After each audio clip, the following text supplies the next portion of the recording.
morning and welcome to Occam's Razors, Gardening, Cooking and Canning, where we do a daily update on the growth of the garden. Please give us a like, share, subscribe, all that jazz that helps to grow the channel. Well, oh look, breakfast.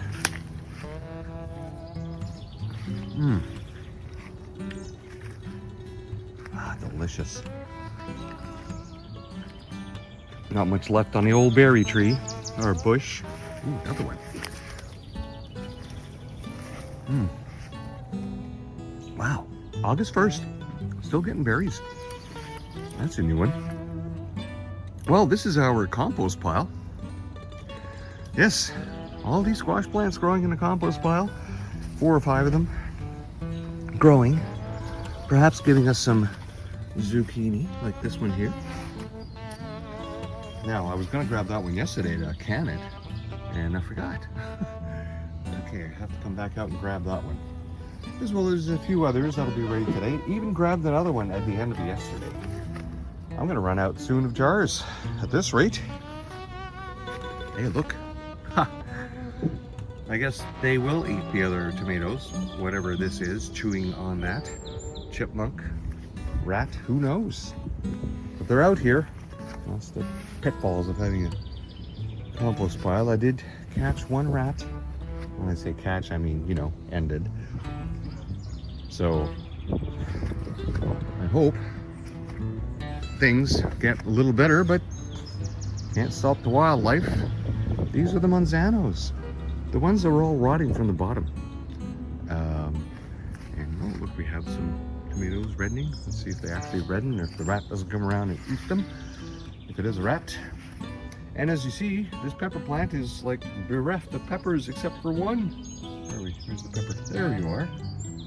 Because I did a lot of canning. This is the Sunny Boy tomato. It comes out yellow when it's ripe. Sorry, I'm stepping on something here. What is this? Oh, glass frames from last year. A pair of glasses that I lost. Huh. Just some cheap dollar store glasses. Well, I'm running out of peppers. 1, 2, 3, 4, 5, 6, 7, 8, 10, 11. 11 peppers left. And it's on to the green ones. Or I just don't make them spicy. That's the other option.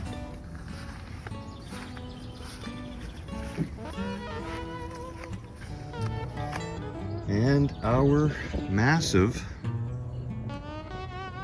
zucchini and cucumber plant. Trellis and all that stuff. It has quite a bit of stuff going on. Oh, here's our basil. And the other basil going to seed here. As you can see, some dill lopped off the stalk there. Or some decorative flowerettes going into the canning. What's going on here? Is that weird? Anyway. So yes, a lot of stuff going on here. Look at this. This is huge. More flowering, pollinators coming along. And just keeps going and going and going. And now climbing down into the bean patch. Pitiful bean patch. See, some bean plants are finally starting to come around a little, but it's still not going to be enough, I don't think, to pickle anything. I mean, it's like all these bean plants. Look, they're all stunted. None of them growing. These more traditional ones are doing fine. Well, they talk about aerial spraying of aluminum,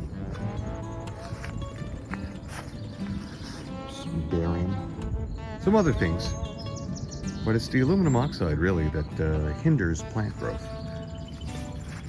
But of course, you know, big agriculture has developed seeds that grows in poisoned soil. So it's really just a big plan. Poison the soil, then you have to buy those seeds, or else you won't be able to grow food, because nothing else will survive in poisoned soil. Problem is, people are testing the soil, and they're finding it poisoned.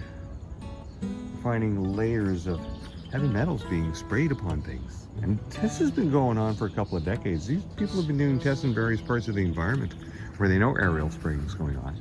They talk about the intensity of wildfires. Well, that's what happens when you spray those areas and you kill off most of the plant life. And while they're not doing it with this, they're doing it with glyphosates, which the Ontario government has legalized for spraying. Now, they sprayed last year on our water table up north. I don't know if they've sprayed again this year.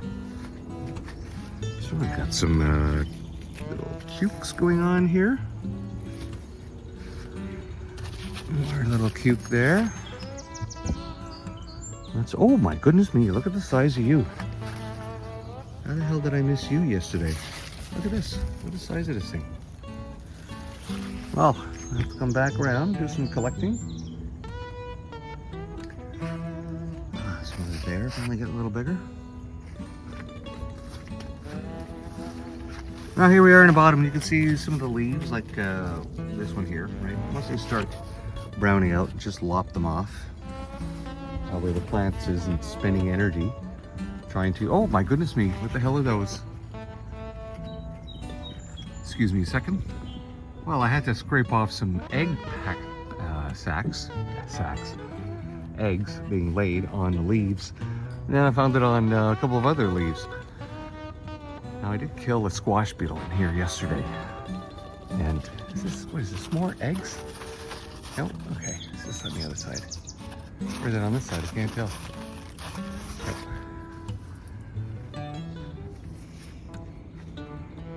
So far fewer squash beetles, obviously, than at the beginning of the year.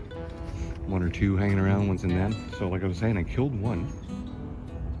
But they're sneakies, you know, and they're pretty well the same color as this wood right here. So they get in there. But if you can catch the egg sacs and scrape them off underneath your leaves, that's it. They're not hatching.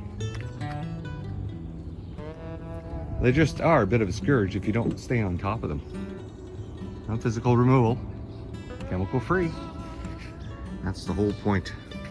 It's keeping this food supply clean and safe. Our other squash box here is doing super fantastic. Training the vines has worked well. Now, if we could just get some actual squashes other than just some zucchinis. Oh, here's something growing there. Problem is some zucchini leaves. I mean, zucchini seeds got mixed in with everything else. As you see, there was a harvest right there by moi. Look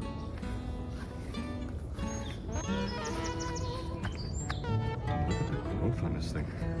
Let's step back here a bit. Oh, look at that! The zucchini! Look at you!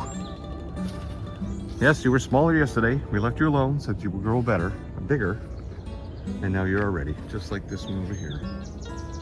Holy poop! How many more of these am I going to need?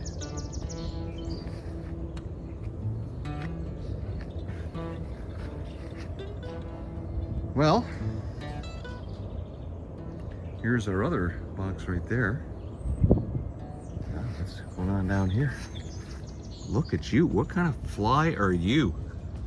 Is that one of them deer flies or horse flies? Look at the size of you. You look pretty nasty. Now we'll leave you alone. Maybe you'll help with the pollinating. Oh wait, can we hear the music from the front? Yes, I think we can. Let's go in the front and go see what's going on up there. Here we are up front looking at the chicks and peas. As usual, those seeds that are never going to go anywhere unless they plant them. Osso, those purple leaves. Past the lavender. Past our bitter lettuce. The weed. If I wanted to, I could harvest the sap from it to make a resin. Apparently it's good for pain. Oh, look at this. Look at our sunflower. Slowly coming out. Very nice. See the pumpkin patch in the back? Pumpkin plant. I went in, I helped it out a little. It looks looks like the morning glories are very aggressive, as they should be. Oh, look, we have something growing here. Some kind of squash. And we'll find out. It's round, so that tells me that's not a zucchini. Not a zucchini at all. Maybe it's one of our squashes. That would be nice. You know, like an actual squash. Look at you, bloody weeds. Out of everything that's growing in there. So our other giant sunflower here is just doing fantastic. Look at this. Okay, I am holding up the camera at the top of my arms. So, and the flower is finally coming out. And if we look here, our morning glories are starting to flower more and more. We have 3 blue flowers and 2 white flowers.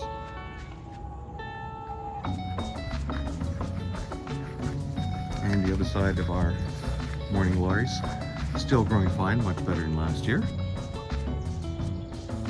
Already the roof, fantastic. Well, all the work has come to fruition. It is August 1st. It is literally the middle of the summer. Although the warmer weather started much sooner. Summer is coming to an end. Summer went by so fast, and it really does when you put these programs every day, because it eats your time, makes your days go fast, far too fast for me, because I enjoy summer a lot. Thank you all for coming out. We will see you next time. Thanks for coming out again. I'm just going to say that again. I'm just going to keep repeating it. See you next time. Bye-bye.